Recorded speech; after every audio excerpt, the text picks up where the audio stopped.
And one of the questions asked in chat, this is worth noting because we may see it come up again this game. Are Liberator circles visible to the enemy teams or just your own? Oh my god. They would be so broken if the enemies could not see the targeting circles. Like, holy moly. They absolutely can see them, guys. Both teams have full access to the circles, and oh boy, this game would be more broken than nuts if they didn't. But as some folks pointed out, it is the beta. Nothing here is meant to entirely be balanced.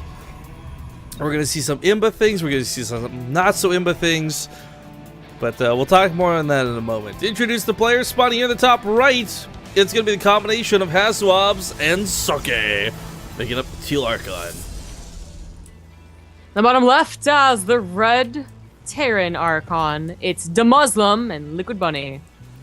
And of course, one of the things coming up again is like, oh, of course they would say that it's balanced. They're Terran, despite the disclaimer we threw out earlier. But I really want to stress the point Zombie Girl was driving home towards the end of that game, where the Liberators had been pretty much cleaned up. Now, it was a situation where maybe Demuslim and Bunny were getting a little complacent. They're like, we've won the game, who cares? But still, it is absolutely possible to deal with Liberators. There's a lot of different ways to deal with it. And, I mean, if they're in attack air mode, they can't attack ground. If they're in attack ground mode, they can't attack air. There's always weaknesses and exploitations. And maybe the air-to-ground mode hits a little bit too hard. That much I'll agree on. I think Zombie Girl will too. Nothing with full upgrades should hit for like 100 damage, but Liberators do. And it's something where, okay, that value probably gets tweaked, but then trade it out for like maybe a faster attack speed then, or minor splash damage, kind of like a siege tank. When compared to what the Cyclone was when it was first introduced, it had... It's a bunker in a wall, wow. It had, you know, everything good and nothing bad. It was fast, it could kite, it had high damage, it could hit ground and air. Like, it was just really, really good all around. And then they nerfed it. They took away one of the options to hit air. That was a pretty good nerf, and they'll probably still have to tweak the numbers on that one too. But the Liberator really does already have a lot of these, like, caveats, you know? Like, okay, when it attacks ground, it can't attack air. It takes a long time to siege. Like, that type of stuff. That's more or less StarCraft 2 in a nutshell. Units have to pick between one of the two. Yes, which is why the Cyclone was dumb. Well, I think that's... Well, it is. I think that's why mutas are perhaps... I don't know how to phrase this. Like, one of the more imba units that don't need tweaks. Simply because they can attack both air and ground, right? So they feel like this really crazy role that you would need a combination of Banshees and Vikings to pull off as a Terran player, or a combination of just massive Void Rays to pull off as a Protoss, which are far more expensive. Yeah. This game opens up with a fairly standard macro build from both parties, but we are going to have a Stargate opener again, this time not proxied. That Oracle did a bit of damage. It wasn't like game any damage, but it did a bit. So it did, that last game started off really nice for the Protoss player. And honestly, it was really nice up until they let the Liberators get out of control, let them siege up and hop around. And then it was a, game of no return, apparently. I love how our chat is going the opposite direction with this, by the way. Where they're saying they should give Liberators Cloak. What are you guys doing? Why? Oh, if you want to break the game, that's how you do it. Now, this is I kind of squealed about the bunker earlier. I mentioned it was a really nice choice. Through learning experience... Well, that's bad. You should never have to call us play this early. Player, please. Anyways, through learning experience ourselves, we've discovered... If you don't do this, Adepts will wreck your face. They'll wreck your face right off. And it's not even going to be funny. Before one of mine is going to go across the map. We'll see if the Adepts can race home and get... Yeah, he'll get scouted, but can the Adepts get home and stop this? Meanwhile, this one of mine's perhaps would have been better suited back at home. Looks like the turret is almost going to finish in time for the Oracle. Yeah, so he's got 3 turrets up. This should not be too bad. Just a little bit off time for the Protoss player. A little unfortunate. But he's going to get the nice little present of a medevac with 4 Widow Mines. The cannons are already down on each of the bases. 1 or 2 Phoenixes will be able to lift up any emergency situation Widow Mines, and they'll probably be able to chase down the medevac. Folks are asking who's doing the micro and the macro. Sadly, we have no way to measure that or tell. Although it would be kind of cool to see like individual APMs if you were able to, so you can at least tell who's a little more active, perhaps. But those 4 Widow Mines get squashed, and they don't really get much for their troubles, unfortunately. In fact, the medevac 2 looks like it's gonna die. No. Maybe not. The Phoenix is having a tough time finding it. It's a fairly big map when you add on those little those bases to the top left and bottom right. Yeah, but this guy, Come on. Oh, this guy's gonna be hero. Why are they called phoenixes? You know, they're not. They don't die and live again. Those are like zealots.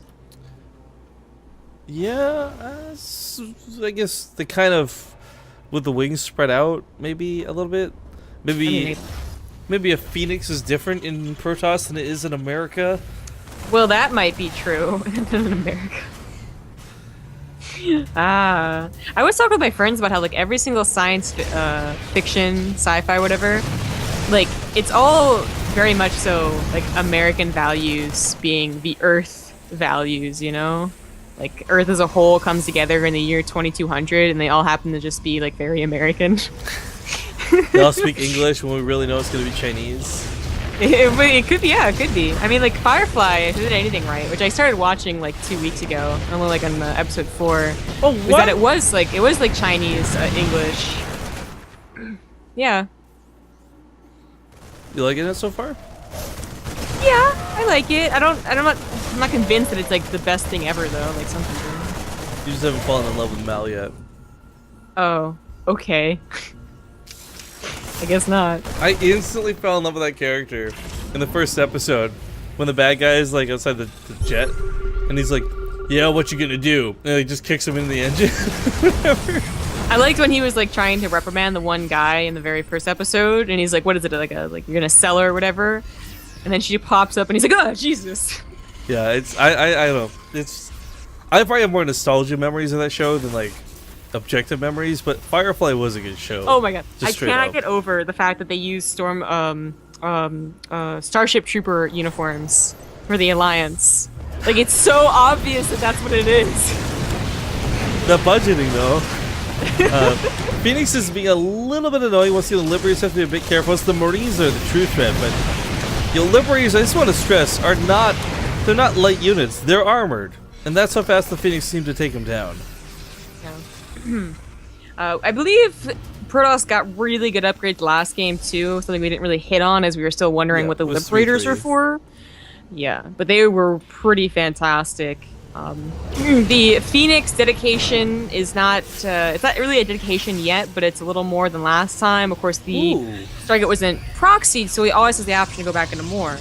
Storm is just good because Colossus are bad against regular bio armies, but I don't know about Liberators. I don't know if they're gonna help. So Liberators, I mean, when they're in siege mode, they do kind of just sit there, but they do have so much health. I don't imagine the Storm's gonna kill them that bad. Random one of my shots, really nice. We'll take out the Phoenix. But yeah, so for the Liberator's sake, they have like what, 140, 160 health. Where's the Liberator? Can I see one? Okay, it's not out yet. Hang on, guys. 180 health. Okay, so 2 storms and like a stalker shot, easy peasy. But can you land all of that? Will the Liberators be clumped up? Unlikely. In fact, Liberators are usually spread out pretty far, just due to the fact that you have to keep spreading their targeting circles all over the place. Yeah. I really don't know how much I like this. I mean, the idea might be that the Storm breaks the bio and then the Stalkers are underneath the Liberators. Which kind of sounds like it works in theory, but I don't know about that. If the Phoenix go down, does something else resurrect? No. I'm pretty sure nothing else comes. Like, unlike a Stalker or a Zealot, they don't transform into something else. I'm just saying, I wish they did. Phoenix down, What if they baby. get promoted, you know? What if you cast it in on death? the zombie? It one-shots Well, them. Phoenixes aren't zombies. That you're aware of. They could actually be dead. They could be like the Immortal, dead pilots. Interesting. I will think on this further. Or at least I'll pretend to. Until Ripton forgets what it is. Yes, exactly. Well, the Right. Harass, which was doing so great the last game, is also doing so great here. So, in all honesty, like, Red Archon looks like it's gonna just do really well. It's getting up to that high, like, Liberator count. It's Well- not scared of dying soon. There's 2 really big things we haven't really discussed, I guess. One, Orbital Shipyard is a map where no matter where you want to take us forth, it's never going to be comfortable. Either wide open engagements here, knocking down your back rocks to get to, or you take one that's really, really extended and far away over here. It's a tough decision to make, honestly, but looks like Red Archon says the best defense is good offense. A couple of Phoenix kind of being wasted on this command center. By all means, let them, because the main army is moving out. And that is Well, 110 army supply. That's a heck of an army. Yeah, 40 more than Teal. I'd say even more so, because Teal's army is across the map with those Phoenix. Well, some of them are, yeah. The Liberators are gonna get siege up on a ramp. That is no good. Yeah, I feel like you gotta take this like a mech army. Yeah, anything that comes out of the main is going to walk through one of those targeting reticles, which is a little unfortunate. So many storms, though. Does he have Blink? It's about to finish, as well as a +3 attack. I think he can get underneath the Liberators and kill them. Oh, looks like he did. Yeah, but he didn't kill him. The rest of the Bio army is still alive, too, and he's starting to run out of storms. That's a little worrying. You know, like Adept, Immortal, Storm, Blink Stalker. That'd probably deal with everything. The Zealots, I mean, they're easy A move, but Adepts don't have to charge. Okay, so you got the idea of Disruptors, which could possibly be dangerous. Again, if they miss, it's almost game over. If they hit, it's wonderful. Hey, yeah. But Colossus, I just feel are going to be more reliable damage, despite the fact they aren't as strong as they used to be. Well, that is definitely true, and that's why they're not quite out of the game yet, as some people would like to believe. But against Liberators, I wouldn't say that that's the way to go. I was gonna say for like Warp Prism and Disruptor Micro. Oh, nice barrier. Then that would be like extra reason to finally go back into Disruptors versus Terran. Because usually what they would do in the past is just get like one Viking and be like, ha ha ha, what are you gonna do about the Warp Prism now? But they're too busy blanking these Liberators. Kind of gives up his positioning by chasing across the map like that, so it's his fault. Widowmine's gonna be trying to protect the Liberators this time. That's kind of dirty in my books. Two do take out the Warp Prism. A little sad to see, but Stalker's coming from the left side. If he gets on top of the Liberators, he pokes them down pretty quick. There's too many Marauders guarding him at this point. Well, that's what the Blink is for. Oh god, I'm sorry. So, people try to figure out how to differentiate between the ground to air attacks, and well, quite frankly, you have this giant-ass cannon when it's attacking ground. Where's the macro? Where are the new Blink Stalkers? There they are. Alright. That's kind of cool using the Immortal's Hardened Shield, or rather, pardon me, the new barrier ability that Immortals have, because they did lose the Hardened Shield effect. Using that to tank the Liberator shots was actually a fantastic idea. It might be the only unit in the game that can. Even Ultraside do it so quickly. This attack is relentless. Protoss is so close to being able to push this back and be comfortable. Every time he does, they do. The Red Archon just comes in with more Liberators. I mean, it's only every 3 at a time, which is doable. Like, imagine if it ever gets up to 5 or 6. That Storm was not going to be able to reach that Liberator count, even if he had it. Drop in the main does get pushed back and cleaned up, and Teal Archon remains on 3 bases. They remain on 61 drones, or probes, rather. God, circling the brain.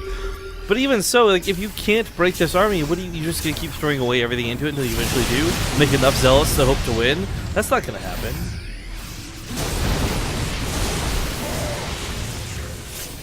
Now, this isn't even like Liberators and more Liberators. At this point, it's just so many Marauders running around the map. They can't handle this. GG's gonna be called. Team Red Archon will lock down the series 2-0. Oh. I mean, again, we've already mentioned that the Liberator damage is